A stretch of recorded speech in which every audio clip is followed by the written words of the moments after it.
घर की लाडली बेटी शैलजा का रिश्ता बहुत बड़े घर में हो गया। घर में सभी लोग फूले नहीं समा रहे थे। बड़े बड़े फलों के टोकरे, मिठाइयों के दर्जनों डिब्बे से घर भरा पड़ा था। गोल्ड और डायमंड की बेशकीमती ज्वेलरी देखकर सबको शैलजा की किस्मत पर नाज हो रहा था। मध्यम वर्गीय परिवार से संबंध रखने वाले लोगों का इतना ऊंचे घर में बेटी का रिश्ता कराना किसी स्वप्न से कम नहीं था। रिंग सेरेमनी का कार्यक्रम भी बहुत बड़े हॉल में रखा गया था। लड़का थोड़ा सांवला था, जबकि शैलजा दुग्ध से श्वेत।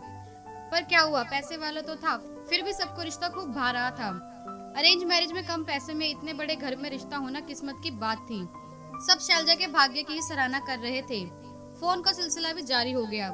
एक हफ्ते पश्चात ही लड़के ने शैलजा को अपने साथ 4 दिन के ट्रिप पर मनाली ले जाने की बात की।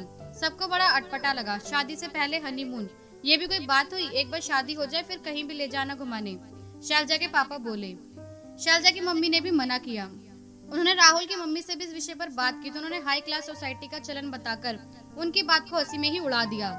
अब समस्या ये थी कि अगर शैलजा को शादी से पहले ही घूमने फिरने भेज दिया जाए तो ऊंच नीच का डर, अगर नहीं भेजे तो रिश्ता टूटने का डर। मध्यम वर्गीय परिवार बड़े घर में रिश्ता करके फंस गया था। लड़के के द्वारा भी घूमने का अधिक दबाव बनाया गया, इसलिए शैलजा को राहुल के साथ घूमने को भेज दिया गया। वहां जाने के बाद तो मानो शैलजा को पर ही लग गए।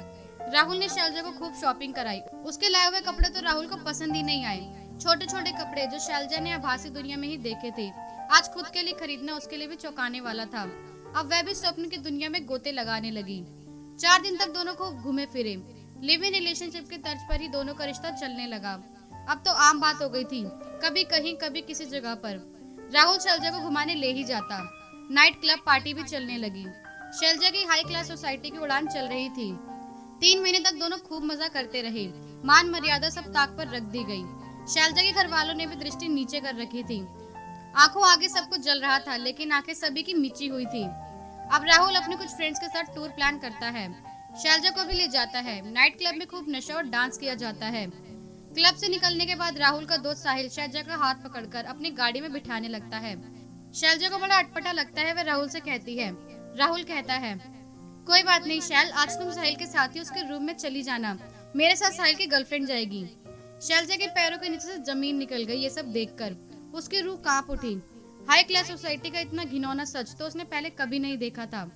उसने सख्ताई से मना कर दिया इस बेनाम वैश्यकृति के लिए। शैलजा घर लौट आई। उजाड़ से निर्जन बिखरी हुई सी शैलजा। 2-4 दिन बाद लड़के वालों ने लड़की गवार है कहकर रिश्ता तोड़ दिया।